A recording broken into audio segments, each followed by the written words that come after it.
नमस्कार दोस्तों, स्वागत है आपका क्राइम बॉक्स की एक नई कहानी में। पति पत्नी का रिश्ता आपसी विश्वास पर टिका होता है। कोई आदमी किसी पर सबसे अधिक विश्वास करता है तो अपनी पत्नी पर। पत्नी हो तो उसकी सबसे अच्छी दोस्त और जीवन साथी होती है। ऐसे में पति उसका अगाध विश्वास करके तो भला किस पर करे। सतीश को भी अपनी पत्नी मधु पर अंधविश्वास की सीमा तक विश्वास था। उसका यह यकीन तब दरका जब एक दिन अचानक तबीयत खराब होने से शाम को वह जल्दी घर लौट आया। दरअसल सतीश मेडिकल रिप्रेजेंटेटिव था। वह सुबह 10 बजे घर से निकलता था, फिर रात 9 बजे के आसपास ही उसकी वापसी होती थी, लेकिन उस दिन वह जल्दी घर आ गया था। सतीश कुमार श्रीवास्तव जैसे ही घर के दरवाजे पर पहुंचा, अंदर से मधु की खिलखिलाहट सुनाई दी। सतीश के पांव जहां के तहां ठहर गए। सोचने लगा, जब मैं घर में रहता हूं तब मधु की त्योरियां चढ़ी रहती हैं। कुछ कहता हूँ तो चिढ़ जाती है, बोलो मत, मूड खराब है। लेकिन अब वह किसके साथ खिलखिला रही है? सतीश के दिमाग पर जोर दिया, पर उसे याद नहीं आया कि मधु कब उसके सामने इस तरह दिल से खिलखिलाई थी। सतीश के दिमाग में शक का कीड़ा कुलबुलाने लगा। आखिर इस समय घर के अंदर कौन है जिसके साथ वह इस तरह खिलखिला कर बातें कर रही हैं? सतीश ने कदम आगे बढ़ाया, लेकिन फिर खींच लिया। मधु कह रही थी, तुम्हारे जोश की तो मैं दीवानी हूँ। अरे छोड़ो यार, तुम किस माटी के माधव की बात कर रहे हो? अगर वही रसीला होता तो भला मैं तुमसे क्यों दिल लगा? मैं तो तुम्हारे जोश और तुम्हारी रसीली बातों की दीवानी हूँ। एक तरफा संवादों से सतीश ने अनुमान लगा लिया था कि कमरे में मधु के अलावा कोई नहीं है। वह फ़ोन पर किसी से रसीली बातें कर रही है।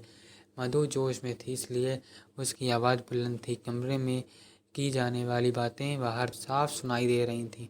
बातें सुनकर सतीश की खोपड़ी घूम गई। मधु बेबी मेरी और जोश का गुणगान कर रही है किसी दूसरे का। सतीश ने गुस्से में दरवाजे पर लात मारी। भीतर से बंद न होने के कारण वह फाटक में से खुल गया। सामने ही मधु डिलीट कर दिया जिस नंबर पर वह रसीली बातें कर रही थी। सतीश का दिमाग पहले से गर्म था, नंबर डिलीट करने से और गर्म हो गया। उसने मधु को लात घूंसों और थप्पड़ों पर रख लिया। हर प्रहार के साथ उसका प्रश्न होता, बता तू किसके जोश की दीवानी है और यह सब कब से चल रहा है? लेकिन पिटाई के बावजूद मधु ने जुबान बंद रखी।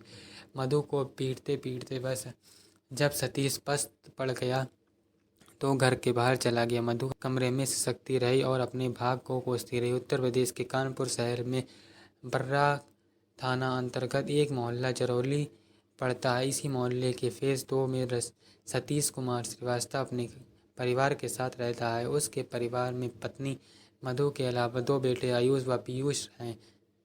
वह मूल रूप से औरैया जिले के डिबियापुर कस्बे का रहने वाला था। सालों पहले वह रोजी रोटी की तलाश में कानपुर आया था। वह पढ़ा लिखा था, हिंदी और अंग्रेजी भाषा पर उसकी पकड़ थी, अतः उसे विरहाना रोड स्थित एक आयुर्वेदिक कंपनी में नौकरी मिल गई थी। बाद में वह मेडिकल रिप्रेजेंटेटिव एमआर बन गया और उसी कंपनी की दवा आयुर्वेदिक डॉक्टरों के यहाँ सप्लाई करने लगा था। मधु सतीश की दूसरी पत्नी थी। उसकी पहली पत्नी श्वेता की मौत हो गई थी। उसकी एक बेटी शिवांगी थी जो अपनी ननिहाल में पल बढ़ रही थी। पहली पत्नी की मौत के बाद सतीश ने मधु से शादी कर ली थी। मधु पढ़ी लिखी व तेज तर्रार थी, सुंदर भी थी, अतः सतीश उसे बहुत चाहता था और उस पर भरोसा करता था। वह उसकी हर खुशी का ख्याल रखता था। समय बीतता रहा। समय के साथ मधु के बच्चे आयुष व पीयूष बड़े हुए तो उसका खर्च बढ़ गया। इस खर्चे को पूरा करने के लिए उसने पति के साथ काम करने का निश्चय किया। मधु ने इस बारे में सतीश से बात की। पहले तो सतीश ने साफ मना कर दिया, लेकिन पत्नी के समझाने पर बाद में मान गया। सतीश अब विजिट के लिए घर से निकलता तो मधु को भी साथ ले जाता। उसने कानपुर शहर तथा आसपास के कस्बे के दर्जनों वैद्यों व डॉक्टरों से मधु का परिचय कराया और दवा बेचने के सारे गुण बताए। उसके बाद मधु सतीश के दवा कारोबार में हाथ बटाने लगी। पत्नी के सहयोग से सतीश अच्छी कमाई करने लगा। मधु का बड़ा बेटा आयुष पढ़ने में कमज़ोर था। उसका मन पढ़ाई में नहीं लगा तो मधु ने उसे गोविंद नगर स्थित फार्मा मेडिकल स्टोर में काम पर लगा दिया। लेकिन छोटा बेटा पीयूष तेज दिमाग था। मधु उसे पढ़ा लिखा कर डॉक्टर बनाना चाहती थी, अतः वह उसकी पढ़ाई पर पूरा ध्यान देती थी। पढ़ाई के साथ वह कोचिंग भी जाता था।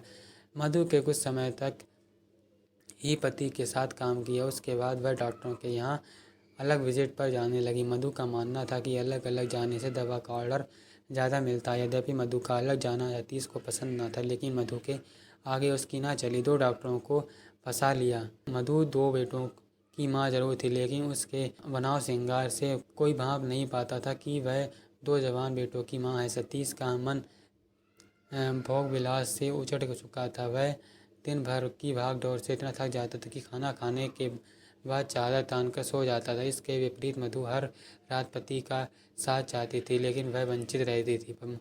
मधु को जब पति का साथ नहीं मिला तो उसने घर के बाहर ताक झांक शुरू की। उसके संपर्क में कई डॉक्टर ऐसे थे जो मनचले थे और जिन्हें औरत सुख की चाहत थी। मधु ने ऐसे ही 2 शहर के 2 डॉक्टरों को अपने हुस्न के जाल में फंसाया और उसके साथ मौज मस्ती करने लगी। ये दोनों डॉक्टर निजी प्रैक्टिस करते थे। मधु को जब भी मौका मिलता वह उनसे खूब रसीली बातें करती थी। सतीश पत्नी पर भरोसा करता था।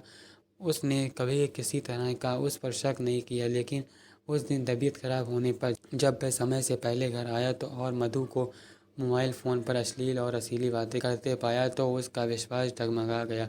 शक होने पर उसने मधु की जमकर धुनाई की, लेकिन उसने आशिक का नाम नहीं बताया, बल्कि आशिक का मोबाइल नंबर भी डिलीट का। शक का बीज बहुत जल्दी पनपता है। सतीश के मन में भी शक अथा। वह पत्नी पर नज़र रखता था। जिस दिन वह मधु को एकांत में बात करते देख लेता, उस दिन पहले तो तू मैं होती, फिर नौबत मारपीट तक आ जाती। अब एक छत के नीचे रहते हुए दोनों को एक दूसरे से ज़्यादा मतलब नहीं था। बड़ा बेटा आयुष पिता के पक्ष में रहता था, जबकि छोटा बेटा पीयूष माँ के पक्ष में बोलता था। युवक से अश्लील बातें करते देखा। 19 मार्च 2021 को आयुर्वेदिक दवा निर्माता कंपनी की दिल्ली में मीटिंग थी, जिसमें कानपुर शहर के डीलर व एमआर को मीटिंग में शामिल होने के लिए बुलाया गया। सतीश कुमार श्रीवास्तव भी अपनी पत्नी मधु श्रीवास्तव के साथ शामिल होने दिल्ली गया था। मीटिंग समाप्त होने के बाद मधु ने कुछ खरीदारी की, फिर शताब्दी बस से दोनों कानपुर को रवाना हो गए। 21 मार्च 2021 की सुबह 8 बजे मधु और श्रीवास्तव अपने जरौली स्थित घर पहुंचे। उस समय घर पर कोई अन्य था। दोनों बेटे आयुष और पीयूष गीता मौसी के घर पर थे, जो जरौली में ही रहते थे।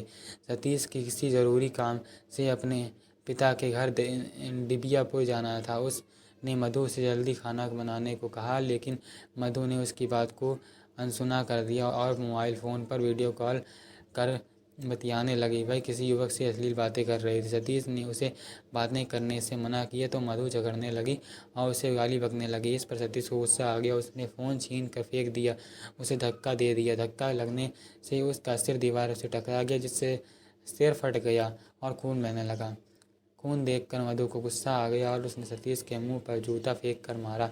मुंह पर जूता लगा तो सतीश आपा खो बैठा। उसने मधु को फर्श पर पटक दिया और बोला, हरामजादी बदचलन, आज तुझे किसी कीमत पर नहीं छोड़ूंगा। तुझे तेरे पापों की सज़ा देकर ही दम लूँगा। कहते हुए सतीश ने मधु की साड़ी से उसका गला घोट दिया। मधु की हत्या करने के बाद उसने सब को ठिकाने लगाने की योजना बनाई थी।